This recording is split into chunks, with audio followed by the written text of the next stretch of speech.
So what's going on, everyone? My name is MrDalekJD and thank you for joining me, where today we're going to be looking a little bit at MORG City. Now, we know quite a bit about MORG City now. We've explored it quite a lot in Shadows of Evil, but we don't know a lot about its backstory. There are tons of empty market stalls, empty theatres, empty shops, and we don't know a lot about MORG City or what happened before the invasion of the zombies in Shadows of Evil. So that's what we're going to be looking to in this video today. But if you guys do enjoy it, let me know down below in the comment section. Make sure to drop a like rating on the video, and let's jump into this. So in order to learn about the history of MORG City, we need to take a train in Shadows of Evil to any train station, and from there you'll be able to find a little phone box, and in there you should be able to access a telephone where we get some transcripts from a journalist that went to MORG City who was reporting to a guy called Mr. Rat. Now, this journalist was sent to MORG City to report about its nightlife and culture, but got a little bit more than what he bargained for when talking to the local residents. Hey, Mr. Rapp, just checking in. So, I'm here. Finally. Taking in the sights, sounds, and smells of MORG City. I know you sent me here to write a piece about the city's bustling nightlife and theater scene, and the characters that inhabit it, but things are getting kind of strange. Even though no one seems to want to talk about it, something is definitely off about this city. Just last week there was a media shower. A freaking media shower. And everybody acted like it was no big thing. Then, the mold showed up. All over the city. In the dark, damp alleys, there's a strange kind of fungus growing.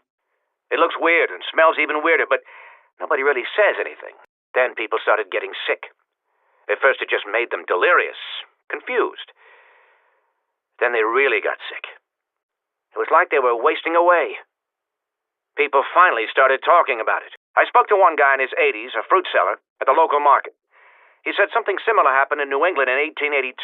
When I tried to press him on it, he just lowered his head and ignored me. If you ask me, something definitely ain't right here.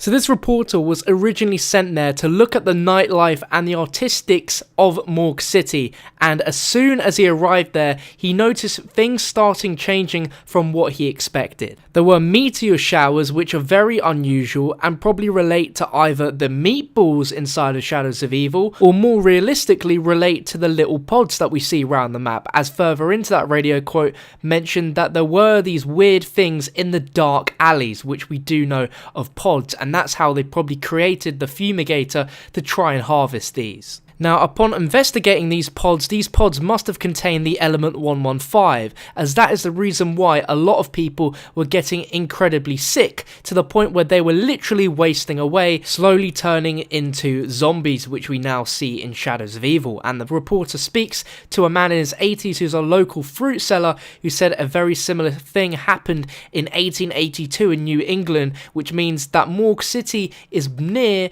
the border of New York, as that is where New England is located, and for some reason the guide does not want to go into any further details about it. Now, I believe that the meteors not only brought the pods into MORG City, but also brought something else, and let's delve into the next radio to hear what else the reporter has to say.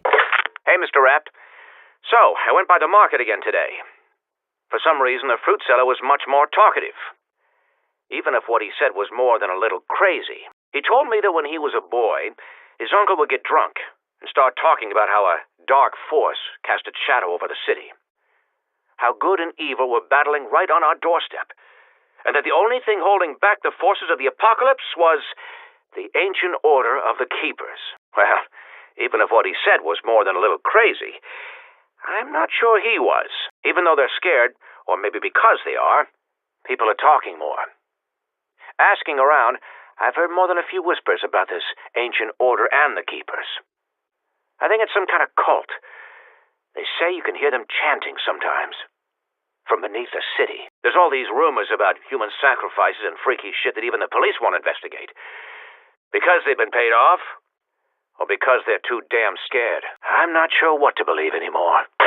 Now that phone call was extremely interesting, and those stories about the boy's uncle being drunk were not just drunken stories, but relate entirely to the Shadows of Evil storyline involving the Shadow Man as this cast of shadow over the city, and the good versus evil battle between the Shadow Man and the Gatekeepers, which we know of a lot in Shadows of Evil. Now we don't know too much about the Gatekeepers, but we know that when you place down a ritual item and the summoning key, it allows the Gatekeepers to enter this dimension. Now we also know that in the Rift area, the Gatekeepers are asleep waiting there for us to enter, and that's exactly what the guy is speaking about on the phone by saying that you can hear them underground chanting. I believe the Gatekeepers were brought through time and space through the rifts, and also from the meteors from space that landed in Morg City during the meteor shower, sent to try and fight the battle against good and evil, where the Shadow Man is the evil and the Gatekeepers are the good. Now before we delve even more deeper into the Keepers, there is one final radio from the reporter talking to Mr. Rat, which I think is very interesting and may hint towards future maps that we might see in Black Ops 3 Zombies. Hey, Mr. Rat. So I tracked down all the people you asked me to look into. I sent you a telegram with all their details, all their contact numbers. But I gotta be honest, I'm getting nervous. These last 6 months you've had me working like a low-rent private dick, when really I just want to be a reporter. It's not that I'm ungrateful. I know the checks you've given me have been more than generous for services rendered. It's just all this stuff you've had me do. Tracking down ancient artifacts in the South Pacific, finding all these strange metals and rocks in Russia. And still, I haven't even met you face to face. I'm sorry, Mr. Rapt. I think maybe the mood in the city is getting to me a little. Making me nervous. Antsy. Anyway, I'm looking forward to you finally getting here. So my little theory is that Mr. Rat has sent this reporter to actually find out some information about our 4 characters in Shadows of Evil. Of course, we don't know exactly what information he's discovered about the people that he's been sent to look for, but it's interesting that in the time from the first radio until now, it's been about 5 or 6 months of him investigating, and he seems to have gone around different countries as well as the city of Morg City, uncovering things relating to this infection, including finding ancient artifacts in the South Pacific, which is countries like New Zealand and Australia, as well as finding metals and rocks in Russia. Now, there's not been a zombies map that's taken place in New Zealand or Australia or any of those surrounding islands, but there has been one map which has taken place before in Russia, which is actually in Siberia, which is Call of the Dead. Now, I wouldn't focus too much on Call of the Dead being what he spoke about in Russia, but we've not seen a zombies map in New Zealand or Australia, so that could be hinting at future maps in the DLC season, or we could be seeing another map set in Russia. But looking back to talking about the Gatekeepers, they're almost described as an ancient cult. They're called the Ancient Order of the Gatekeepers, and we may or may not have seen these Gatekeepers in past zombie maps. Now, I made a video a few days ago where I spoke about how the Origins characters are actually visible within the Shadows of Evil map, and specifically in the Pack-a-Punch area of the Rift. Now, that is originally where the Gatekeepers have been hiding underneath the city whilst all this bad stuff has been going on until we arrived in the actual story on Shadows of Evil, but we may have actually seen the origins of the Gatekeepers before. Now, you see what I did there? I said the origins because they may have actually been on Origins as well. Now, if we take a look at the outfits that our characters are wearing in this image, and also look at the statues of our characters on Origins, they are all wearing an outfit which bears a similar resemblance to the Gatekeepers, as well as having the same icon in the bottom on their chest. Now, you all may think that I'm going crazy and it's just some really crazy resemblance, but here's a quote from Jessica Rose, the femme fatale in Shadows of Evil, when talking about the Gatekeepers. I'm a fast reader. Blah, blah, blah, blah. For 2 millennia, the Keepers kept the forces of darkness at bay.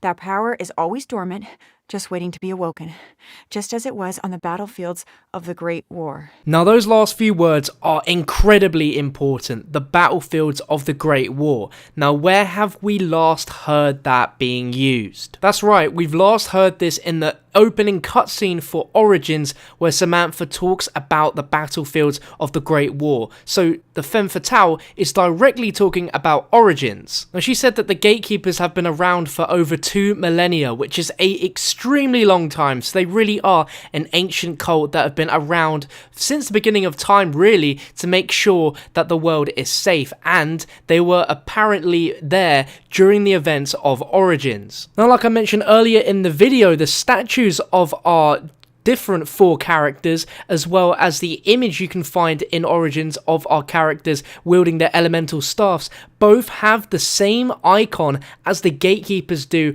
on their chests and on their robes. A crazy theory could be that at one point in time, both the original 4 characters in their Origins forms, as well as the gatekeepers, worked together in order to fight off an evil force all the way back then, as the image in Origins suggests that this is a picture taken from a really, really long time ago. Another theory could be that as the crew have jumped through time and space so many times, there is so many different forms of events that have happened that in one dimension, the original 4 could actually be gatekeepers themselves. It's a really crazy thing to think about, but the gatekeepers are definitely something very, very important to the Black Ops Zombie storyline, and I don't think this is going to be the last we're going to hear about the gatekeepers either. They've been sent to this dimension in order to keep the balance of good and evil at a constant level. Part of their process to protect the dimension was to make sure that no one got their hands on the summoning key, because they know it's a very, very important artifact,